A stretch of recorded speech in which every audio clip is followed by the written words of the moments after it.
फोडणीचं वरण तर आपण रोजच बनवतो, पण मी आज ज्या पद्धतीने तुम्हाला सांगणार आहे त्या पद्धतीने एकदा बनवून पहा, तुम्हाला नक्कीच आवडेल।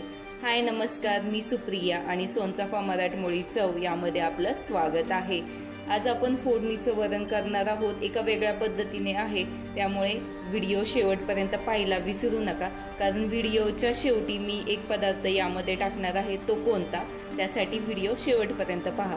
चला तर मग आपण सुरुवात करूयात। फोडणीचं वरण बनवण्यासाठी या ठिकाणी मी पाऊण वाटी डाळ घेतलेली आहे। आता ही तुरीची आणि मुगाची डाळ मिक्स आहे। वरण बनवण्यासाठी मी एकदम सर्व डाळ मिक्स करून ठेवत असते। जर तुम्ही अर्धा किलो तुरीची डाळ वापरली तर पावशेर मुगाची डाळ घ्यायची आणि ती सर्व एकत्र करून तुम्ही ती महिन्याभरासाठी वापरू शकता। आता त्यातीलच मी पाऊण वाटी ही डाळ घेतलेली आहे। आता ही डाळ मी स्वच्छ अशी धुवून घेते 2 पाण्यांनी।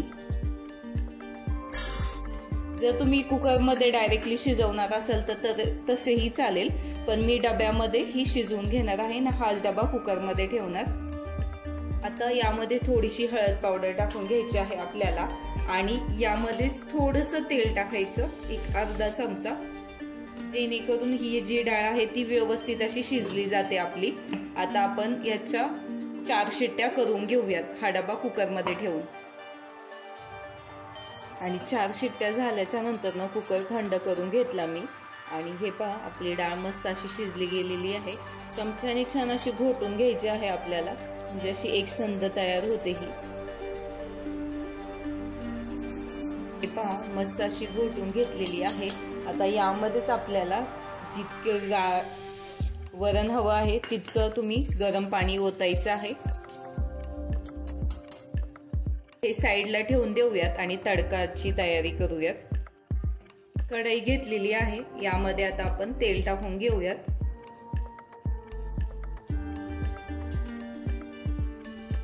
तेल गरम झालं की यामध्ये मोहरी टाकूयात, पाव चमचा। मोहरी छान तडतडू द्यायची, म्हणजे त्याचा फ्लेवर छान उतरतो।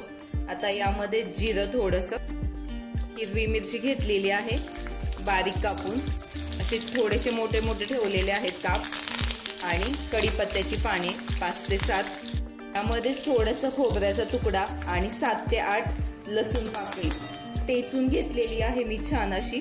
ही छान याची फोडणी देऊन घेऊयात मस्त अशी। लसणाचा कच्चेपणा जास्त पर्यंत फ्राय करून घेऊयात।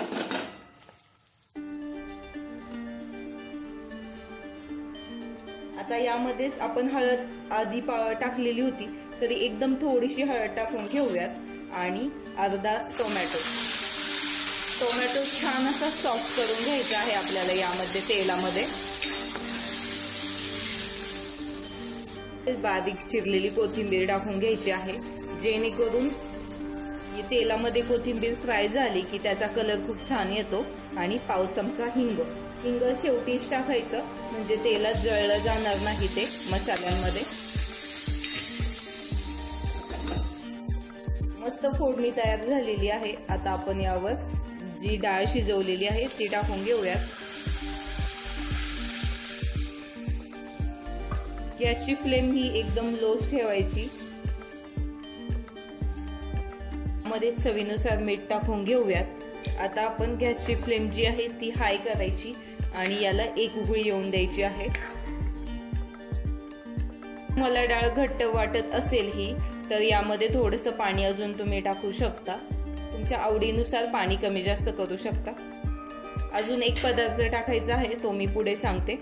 एक उकळी येऊन देऊयात हाय फ्लेमवर। एक उकळी आलेली आहे आणि गॅसची फ्लेम आपण लो करूयात एकदम। आणि एक अर्धा चमचा मी या ठिकाणी तूप टाकून घेतलेला आहे, यामध्ये साजूक तूप आहे।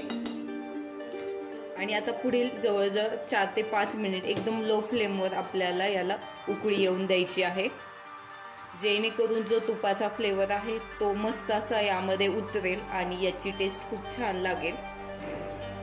5 ते 7 मिनिट झालेले आहे आणि तुम्ही पाहू शकता मस्त असे आपली हे फोडणीचं वरण तयार आहे। एकदा अशा पद्धतीने बनवून पहा, थोडीशी वेगळी पद्धत असेल नेहमीप्रमाणे तुमच्या, तर नक्की ट्राय करा। जर तुम्हाला ही रेसिपी आवडली असेल तर लाईक करा, शेअर करा आणि चॅनलला सबस्क्राईब करायला विसरू नका।